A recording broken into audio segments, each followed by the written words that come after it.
I'm Randy, the National Couture. This is BJ Penn. This is John Fitch. Hey, I'm Ariane Celeste. I'm Forrest Griffin. I am Fyodor. You are watching MMA Fix. MMA Fix here with Kendall Grove for the Tough 12 finale. How you doing? You seem in such a good mood. I am. I get to fight a very, very, very good opponent. So I'm excited. Definitely a tough task ahead of me, but I'm just going to go out there and have fun. What was it like when you were told Demian Maia? I actually told them I want to fight Demian Maia. Oh, and why is that?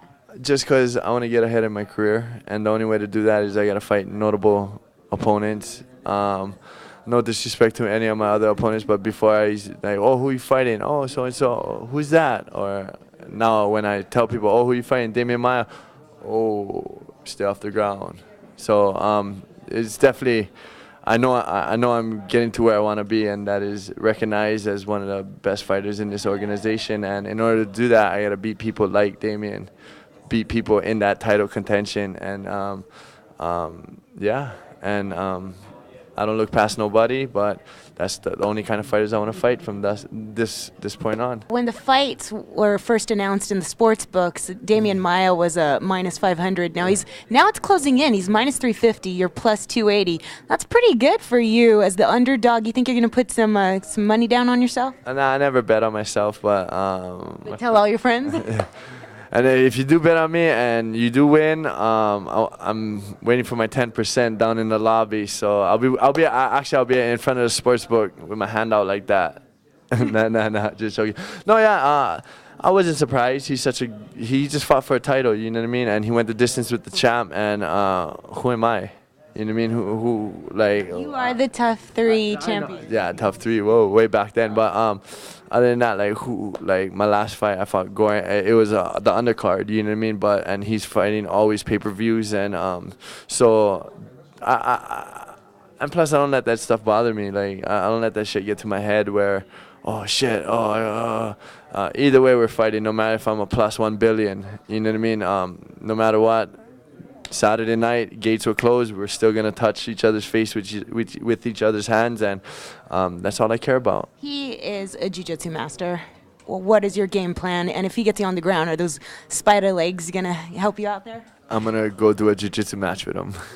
No, I'm curious. You know what I mean? They say curiosity killed the cat, but I ain't no cat. I definitely, I expect it. He's good. I expect him to take me down. I expect to stop his takedowns, but if we do go to the ground, I'm curious. Let's do it. I want to see what I'm made of.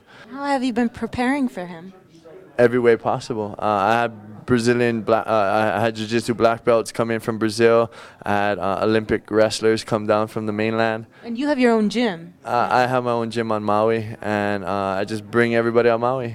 Bring everybody to Maui. What fighter doesn't want to come to Maui? And it's not hard. It's not hard. Weather's always good, and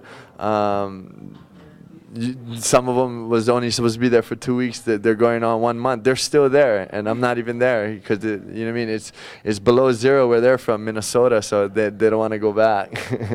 Switch subjects a little because today is actually a big day for Chael Sonnen, who is going before CSAC to appeal his suspension for popping positive to PEDs. He's a fellow UFC middleweight. How did you feel when you heard about that? Sucks. He got caught.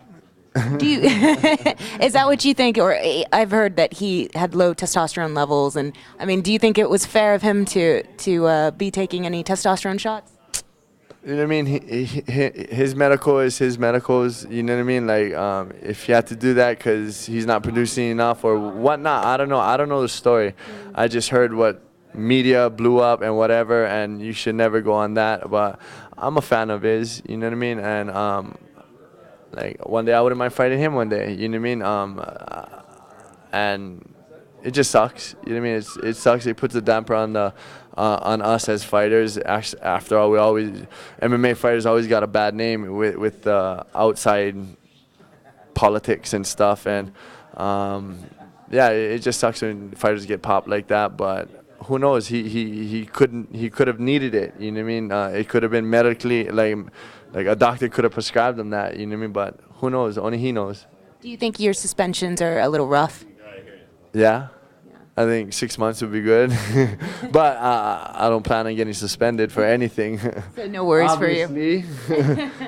I'm all bones, so no muscle, all bones. So don't need to worry about me testing positive for anything. So Chael Sonnen popping positive was a big story for 2010, and we're at the end of the year. What would you say was the biggest news story to you for mixed martial arts, and who was the most defining fighter of the year? Cain Velasquez. I think he made the unstoppable beast, and he stopped him. You know what I mean? He fought him, and he put him to rest. And I think he's just a well-rounded fighter, and I enjoy watching him fight. But I think him and Jose Aldo is the big news of the ending of 2010. We were talking about you being the top 3 champion, but fellow fighter in the UFC, Stephan Bonner, recently gave an interview saying that at this point he's a little worried about his cognitive skills. He finds himself to be a very analytical fighter, and every time he gets hit, it might affect that. And how do you feel about your brain? Is it you a little bit more worried about your head or your beautiful face at this point? Neither. Right now, it's part of the job. It's a risk, and I'm willing to take that risk, whether if my nose goes crooked or I got a big gash on my face or I drew from getting hit. That's why we're us. I mean, that's why fighters are fighters and fans are fans, because I think we got the balls to do it, and we got the balls to put it on the line, and I ain't scared of that. It's part of the job. Yeah. Yeah. Well, we wanted to test your analytical skills a little bit anyway. We were going to play a little trivia with you. You mind? Okay. I'm dumb as dirt, but let's do it. Let's see if Kendall Grove knows who invented the cotton gin. And we're going to give you some choices here. Okay, yes, multiple choice. I get to guess. Who invented the cotton gin? Eli Whitney, Samuel Colt, or Sir Frank Whittle? Colt. And the answer would be Eli Whitney. I was in happy class my whole life. I didn't pay attention. I hated school. Exactly. You're Despida. Maybe you may know this next one. Charlotte's Web. What is the world's largest snake? The anaconda, the royal python, or the king cobra? Anaconda. It would be the royal python. What? What? Have you seen that movie Anaconda? You mean that wasn't real? It should have been called Royal Python. Hollywood. Well, thank you for talking to us, Kendall.